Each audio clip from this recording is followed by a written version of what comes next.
Holla ballers, it's Preacher and welcome to Fellowship. Fellowship is about to launch. I've sunk, this has been addictive as hell to me. I've put 60 hours over the last week or so of this game. But more importantly, I wanted to talk about what Fellowship and the idea of taking like some segment of the MMO buffet, right? We've got all these different elements, be it raiding, be it collecting, whatever, and really focusing on it has highlighted some things that I really like the other games to learn from, because for me, it has made an experience that I generally had distaste for, which is farming dungeons and keys and things like that in most MMOs, into a really fun experience. And I was locked down on why that was. It's reinvigorated my joy of tanking that I haven't had since WoW's Warlords of Draenor. I thought it was dead to me forever, and it's come back now. Why is that? What can they learn? What features has this done when you dial in and you drill into that segment that the other games could totally learn from? So this is out now. They're sponsoring this video. I've been playing this for free for a long time because I absolutely love it. So more than happy to do something for them. And then we're going to look at it. So what is it? Quickly, it is a dungeon-focused game. So think about your MMO dungeon experience, right? So be that Mythic Plus in WoW, or doing your Experts or Criterion in FF14, your Guild Wars 2 high-level stuff, and then just focused on that entirely and tried to make that experience as best as they possibly can with a variety of dungeons. We have some affixes and stuff in there that are kiss curse for real. Can't wait to show you those. Make the dungeons so much more fun. And it's a hero-based game. So you have a choice. Let's go to the character creation screen here. So you've got a choice of a couple of tanks. You've got Helena and you've got Myko.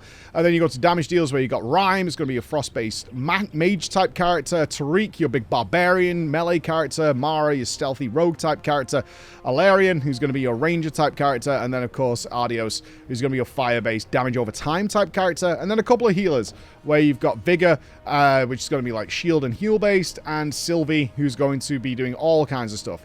One of the big things and mistakes people make when they see this game for the first time is try and compare these to either WoW or FF14 characters. It's like, oh, Vigor's a priest or a scholar or something like that. I can see why you think that. I'm not blind. But when you play them, nope. Nope, not at all. Absolutely not. It is the fantasy style of the characters that have gone in their own direction. And certainly when we get the big toys, this has more of an ARPG feel to it. So think about your Last Epochs and PoEs. Than you realize, especially when you get your big toys. It's certainly very, very fun. All right, so let's log in on Helena here, which is my main character. As you can see, I'm rank 1 in the world right now, but I have been a couple of times in different builds. I got rank 7 in the massive open beta before I ran out of time. But a lot of recognizable names here who have been trying this out on this little private server they gave to us to mess around with. It's super, super fun. People have just, even though like we knew our characters wiped, we've done this 3 times over and over. So it's needless to say, having a blast with it. Okay, so basically, this is it. This is your world. It's not an MMO. People keep thinking it's an MMO. It's obviously multiplayer, but this is it. This is a stronghold. This is your world. There's a few little like Easter eggs and things dotted around, but basically this is your world. The idea is to get into dungeons and start having fun and getting some crazy gear and making characters that are absolutely wild and do stupid things. And that is the big joy of it. So here's your mission table. We obviously have quick play, which means you don't need a group. You don't need anything like that. It'll jump you in. Gear is also irrelevant here, which is a great touch. Really good. Gear totally doesn't matter. They turn off your gear. And what they do is give you a huge amount of base stats, like 20%. That's huge. That's like very high level gear equivalent is what they're giving you there to have fun and learn the dungeons, see what's going on. There's no timer, nothing like that. You just go in and start figuring out where enemies are, because the enemies are going to be the same enemies that you'll fight even up to Eternal League, which is the very, very end of the game. And also reward you with supplies and marks of fellowship. What are they? These are the things that you can just buy gear with to get you going, right? That's the point. There's a little vendor over here where you can just be like, oh, when you start a fresh character, in fact, I'll swap. Let's say I was just about to start a Myko, so I'll just swap to Myko. Boom, I'm a Myko now. Great. When I come here, you can see you start with all these empty slots. And with those supplies and things, you can just buy them here and slot them out, and you'll have a fully sorted character within a couple of runs that has all sorts of stuff, not including drops that come with it. Yes, that's how easy it is to swap characters. I actually assume by the end of the game, when you're doing like Deep Eternal, if you're loving the game, you will be building your teams, your characters around, because everything is carried across your account. Mwah. Magnifique. The stuff I earn on this character is usable by my other characters. Let me demonstrate that for you. So as I've moved up to high leagues on this character, I have unlocked the ability to buy item level 135 gear. You won't be able to do this on your first time through because you get this as you get to a new league. It unlocks the next tier. So you might be thinking, God, do I just have to grind my other character again? Like, okay, I want to play Maiko now because it's got some strengths in this dungeon. No, Maiko can buy that gear because I've unlocked it on my main. And it also uses the gold and resources that I had on my main characters. It's account shared. It's totally fine. So I can make a Maiko that is going from item level 0.2 to 135 using the resources I got on my main. Obviously, I've been focused on a main character, so I've spent a lot of these resources. But you get the idea. Like, if you've got these resources, you can just swap over and just gear a character and get going with your friends. We had a healer who was with us all the way to Furbo, who was trying out Sylvie all the way to Champion League and was like, I think Vigor works better here. And we were like, oh god, we've got to like re-gear the character. But within an hour and a half, he was more geared than I was, which was like, bro, it's very easy to get another character going once you've got started. It's totally fine to get that done. But the general idea is you'll come here, you'll do some quick play, you'll unlock your stuff, you have a star map, here it is, woo! You can see we're blocked from the Eternal League on this build, we've been to the Eternal League, because there's a bugged boss in this mega dungeon here, in the build we have. It's fixed on another build that's currently out, but yeah, we've stopped playing now. But what a bummer. One of the 3 bosses that are in here. So let me break down the game for you very simply, and then we'll talk about like the great things that make this game so fun for me. So on the left-hand side, you've got very simple stuff. This is like complete one dungeon. And then it works all congruently, right? One thing does not mean, oh, I only get left, I only get right. That doesn't work that way. So after your first dungeon, not only do you unlock your ultimate ability, so you can see that here, but you'll also get your mount. After your first dungeon, you will be able to buy both of those things because they both reward the same thing. So you can see I've got Squeakers here. He's a lovely boy. You'll get this as you move up the leagues. Very simple stuff. So then you get your first league, which is the Contender League. And as you do the dungeons and get rating, which is basically do each of the dungeons once, please, you will not only get things like new talent points, but also that counts towards completing a dungeon. So you'll get multiple rewards very, very quickly through all these things. So although it looks like a lot of stuff, they all happen hand in hand. And by the time, I think it's 16. Yeah, by the time you've done 16 dungeons, you have everything on the light side. It doesn't matter if you did it in quick play or you did it in high leagues. Really doesn't matter. Which will give you a bunch of bonus stuff. It'll give you some new transmog. It'll give you some supplies. Give you a free weapon. All kinds of gear that you'll get here. And that'll be complete. You've got all your abilities and you've got all your talent rows to choose from over there. And the rest of the stuff is going to be moving up this side. As you move through a league, it's then finished with what they call a capstone dungeon, which is a mega dungeon. So, Contender League. You'll work through Contender League, you'll get yourself some nice green gear and your first set bonuses and things like that. And then you'll do Cithral's Fall, which is the first capstone dungeon. This has got 3 bosses in it. Every other dungeon has 1. And then once you beat that, you unlock the Adept League. Going to start getting some really good blue gear here. Starts getting very, very cool in terms of the abilities you get. And once you finish that, you'll do the Heart of Tazari, where you'll get some guaranteed talent points. You'll get a load of gold, which is so cool. We'll come back to that in a second. And then you'll move to the Champion League, where you're getting your epic gear, and then up to the Paragon League, which is currently showing epic again, but it's actually this yellow golden stuff here. This is all Paragon gear. That you can see is a Ring Paragon, including this. Again, we're on a pre-release build, so this says Champion, but it's actually Paragon stuff. And Legendaries, we'll get to that in a second. And I obviously have certain concerns you guys probably do about staleness, right? Because if we go into the mission board, there's like 7 dungeons in the game to launch with, excluding the mega dungeons. So we've got Urak Markets, Wormheart, Everdawn Grove, Stormwatch, Silken Hollow, Godfall Quarry, and the Empyrean Sands and Sailor's Abyss. So it's like 8, and they'll just cycle through these as you move up through the difficulties, right? You see they repeat. So you've got certain fears, right? These dungeons are going to feel very samey, because you're going to do them all the way through, all the way to Eternal. No, not at all.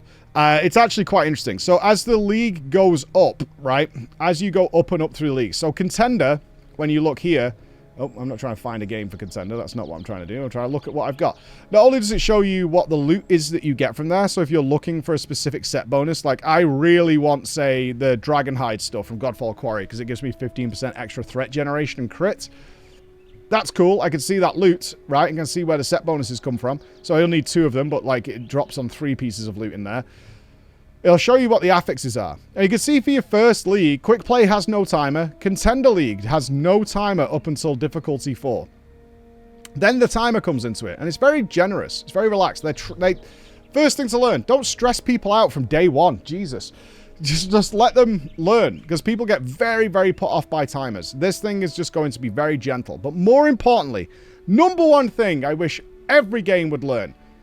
This isn't just a WoW thing. This is in so many other games. You progress your character every run you do, whether you fail or not. Unless you fully leave the dungeon, which there is no reason to do if you're mid-dungeon in Fellowship, you get rewarded. Let's suppose, right? Let me give you an example. I'm doing a Contender 6 difficulty Stormwatch. That drops level 60 green gear, right? And we fail the timer. What happens? You get everything, including the loot. It's just D-level to difficulty 5. So it'll be item level 45. That's it. As it stands right now, that's it. You still get gear. You still get gold. You still get rewards. And the really cool thing is, gold can just upgrade that gear to the item level it would have dropped anyway. Because you come here and you put your item into the slot. And with gold, obviously I'm poor because I've been upgrading this character. You just hold this down and it will move it up to the next upgrade tier. All the gear is in this game is green is banded between, like, I think it goes up to like 10 something. And then blue starts higher than green but can go higher. Epic starts higher than blue and can go higher. And Paragon starts higher than that. But essentially you can see here, this is a blue, right? This is a blue from 2 leagues before Paragon. And here's a Paragon item that is only slightly ahead. That's 2 leagues previous, right? That's the minimum item level. But I could take my blues to just 15 item levels below the start of Paragon League. And it's just via gold.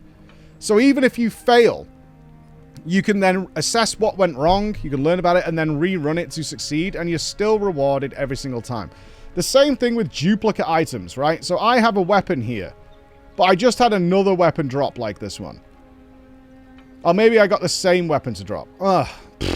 Well, you have choices of what to do with that. I love this. One, I can scrap it into gold. So I don't want this weapon, right? I can put it in here. I'll get 560 gold from this weapon. And a bunch of currency in order to help me upgrade other items.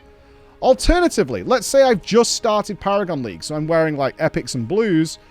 But I want the Paragon stuff, because Paragon stuff can go much higher and much stronger with my gold. I can come to this guy, and I can put it in here, and I can start doing reforges. Unstable reforge will change it into another Paragon item of a random slot.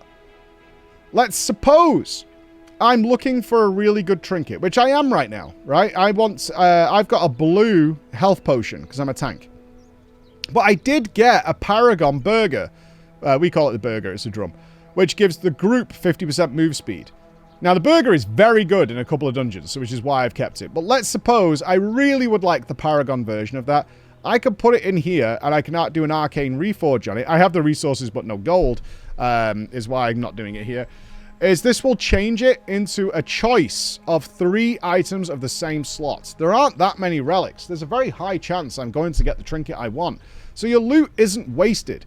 Even duplicate items can either be turned into gold, so you can upgrade your armor, especially when you start focusing on stats, which you do at higher levels. So I really want, like, haste, spirit, and expertise. On this character, as it stands, I don't really want critical strike.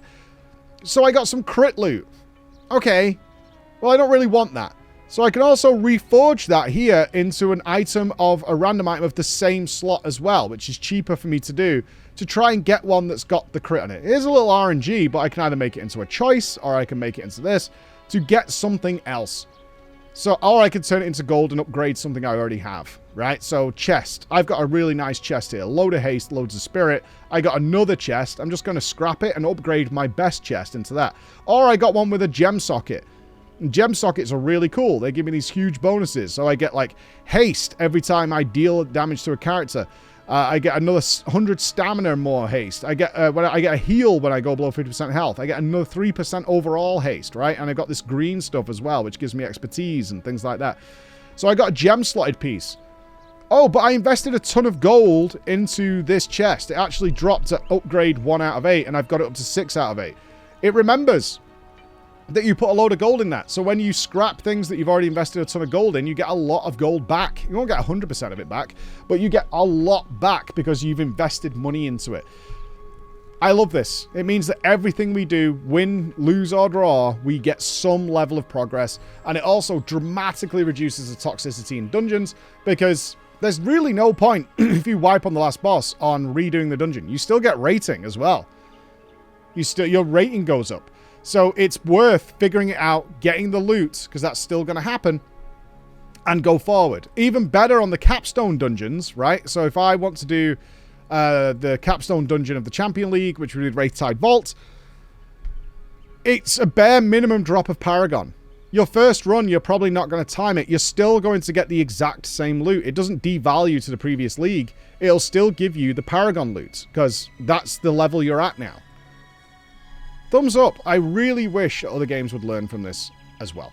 The second thing. Once you start getting your affixes, real Kiss Curse affixes. Like genuine Kiss Curse affixes. What do I mean by that?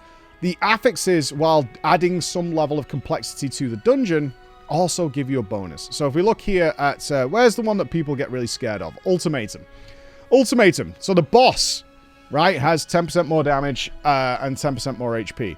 However, your ability cooldowns are reduced by 10%. You get to blast if you have Ultimatum. You get to do so much damage throughout the rest of the dungeon. It's awesome.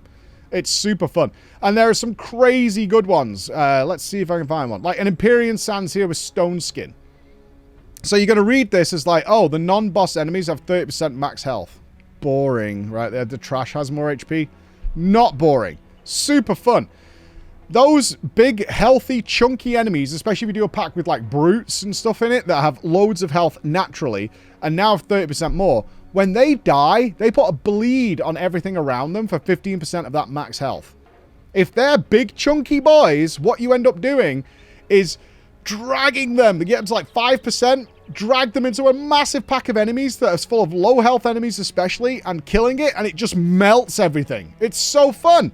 It's really cool, and you just see everything go, "Ah!" and just bleed out and die, and then you can chain all these things through and just make some really fun stuff happening, and that's how you end up finishing dungeons with minutes to spare. The timers are pretty generous in this game to get through it. It's so fun, and they're all mixed in with things like that. There are buffs you can get for, like, let's see if I can spot one. Like Uruk's Market, right?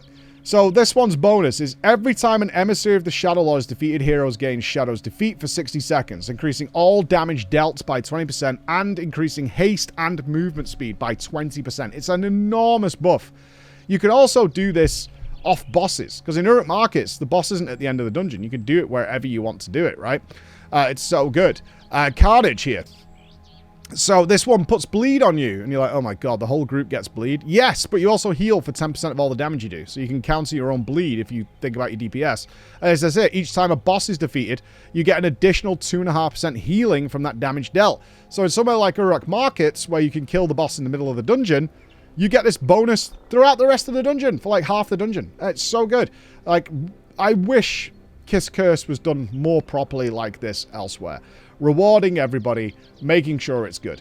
Let's talk about something else. One thing you'll notice in all the game footage here, in these beautiful dungeons, they are beautiful, is faces on everything. This is one of the most crucial elements, and certainly with what's happening in World of Warcraft right now, it's crazy this doesn't exist as a base part of the game. If we cut back to me in Stronghold here, you'll be able to see, there, my face is next to this, right? My face is next to this. What is this? This is my interrupt tracker. The whole group can see this. This is how you're able to pug this game. And we've had people playing the open beta and everything else, and they've pugged their way all the way up to Paragon League, no problem in the couple of days they had. You could do that fine. I think a lot of people worry about getting into, like, I need a pre-made group of friends and things like that. You do not need that in this game. It's definitely beneficial. I'm not stupid. But it's totally fine. And one of the big reasons is this. Big, clear information about what you're doing. So what does this do? It's as long as I'm in range and I'm doing damage, right? And I'm just keeping an eye. I don't need to focus this. So I'm interrupting this caster, but I'm focusing this guy who's the big scary brute. If I lose aggro on him, it's GG's, it's game over. And now he's casting. I just press my interrupt, and then it gives the cooldown. Look. And the whole group can see that. The whole group can know whether or not you need to interrupt. This kind of stuff is vital. In fact, all I would like them to do is include this for stun. So there's still things to add to the game because your stun is as vital as anything else. Let's talk about some of the toys you get because, again, staleness, repetitiveness. Anybody's farmed a single trinket for over and over and over and over again. Every time you think your character is getting maybe a little, like, I'm done with this character, they add something to change it. So first of all, you got your talent tree. This is completely swappable on the fly. Once you're in the stronghold, it's like, oh, I don't want this anymore. You just unspec it. There's no resource cost or anything like that. It just works. It's fine. You get your talent tree, which gives you either hyper offensive, at least in my tank case, hyper defensive. And when you check your damage dealers, there's all sorts of crazy talent builds per talent row you unlock and per talent point you have, because you're not going to get all your talent points until, I believe it's Paragon League. Yeah, Paragon League gives you the final one here. That's when you get your last talent point, so you've unlocked all of them. I think there's 13 in total. You get most of them from just doing the 16 dungeons or whatever, but to get the extra ones, you get them moving up the league. But these completely change how your characters play. And what your interactions are with your spells, how they work. And you'll be changing these a lot as you move around. So there's some basic ones, but then there's other ones. So the cooldown of your shields up and shield throw is based on how well you're mitigating, but you can do sword and board, which gives you empowered shield slams, which gives you absorb shields. All these things are what you're going to mess around with. However, once you start getting up to, I believe it's champion, might even be adept, you're going to start getting proper weapons. Weapons that have abilities on them. So you can see I've got the Fateful Arms here, which is actually a cooldown reduction weapon. This is brilliant for Helena, who I'm playing now, because Helena is all about cooldown reduction. And what happens is this not only cleaves targets, but it also gives me that cooldown reduction. Really good. However, your weapons come with their own talent trees. So you can see it's here up at this guy. These are different all the time, these talent trees. So you want a good talent tree, right? You want all the good ones. So I have Ruby Storm here, which sends off tornadoes. It's like Twilight Devastation through the targets. It also gives me big damage reduction when I first hit an enemy, so pulling a fresh pack. It buffs my group with haste. It does all kinds of cool stuff. So now your brain, your MMO brain, is going to go, I got my weapon, but it has a crap talent tree. Fine, re-roll it. It's totally fine. It's not a big deal. You're down here, you can change it around and try and get the perfect one if you want to, if you're really min-maxing, or if you are just looking for, oh, I just rather have some different choices. So you can re-roll them here. Again, I'm limited on gold. I wouldn't re-roll this weapon anyway, because I've got a great talent tree. This came baseline to go with it. But you can just re-roll your talent tree into a different one for your weapon. It's totally fine. And I have another weapon here, because I use this sometimes, because it comes with an interrupt. It freezes my target, and then it explodes. They do 25% less attack speed at me for 12 seconds. It's completely busted. And if I was to put this on and go to my talent tree, I have a totally different talent tree. This one does Visions of Grandeur. This is my, like, defensive weapon, because Visions of Grandeur gives me my ultimate so quickly. Usually you get, like, 2 uses of ultimate. If I use Visions of Grandeur, I get 4 to 5 uses of my ultimate ability as a tank. This thing is rock solid. I gain an extra interrupt. I also get the ability to do my ultimate far more often. It's really cool. So that's like, oh, we're doing this big scary mega dungeon, or perhaps it's very melee heavy, so that 25% reduced attack speed is really good. I probably want that kind of weapon. And you will build up a collection. Like I have a collection of relics, which are giving you all the group-wide buffs. So I usually carry Master Spell. This one is very useful in a lot of dungeons, but I also keep on me Combat Res. There's something in here that might be able to kill us. I also have Shroud if we're going to be skipping packs. I also have the Burger, which gives us 50% increased movement speed throughout for the whole group temporarily. Very, very powerful on certain bosses and certain dungeons. And your whole group has 2, and you'll be mixing and matching. This is where you're going to get like portal gateways. You're going to be able to get all sorts of cool stuff that come from relics. I can see them adding a whole bunch of crazy things into the game. But you build up a collection like I have here. On top of that, you can probably tell I have a legendary. Legendaries are when you get to Paragon League. They're going to have a chance to drop in every dungeon you do, including Paragon 1. This one comes from Paragon 1. And you'll just have, even once you've done the Paragon League, you have a guaranteed extra legendary that can come along. As you can see there. Well, these could totally change your playstyle again. Your character never gets boring. So this one changed my shockwave, my charge to also do shockwave, which also reduces physical damage done to me by 5%. I wasn't that interested in that. What I was interested in is that my shockwave, which is like a 24-second cooldown, I have 2 of these now, because my charge on a 20-second cooldown also does that. Well, wait a minute. I moved my entire tile tree around. Why? Because there were things in here that were pretty cool, like Greater Shockwave, which gives it 20% more damage. Well, I'm doubling that effect because I now have 2 shockwaves. On top of that, I now have Aftershock, where when I shockwave an enemy, those enemies take 30% more damage from me from 5 seconds. And considering this character is entirely built about cooldown reduction, these 20 seconds and 24 seconds aren't real. They get shortened very, very quickly, meaning that with good playstyle, I can keep this extra bonus damage taken by the enemies up a long goddamn time, man. A long time. And it's really cool, because nearly every spell I do actually reduces the cooldown of my abilities, and that's super fun. You can see it's already down to 15 seconds. So I track the debuff. Okay, now I can apply another shockwave, and I'm keeping that damage up over there, and now my other ones run out, so I can reapply it.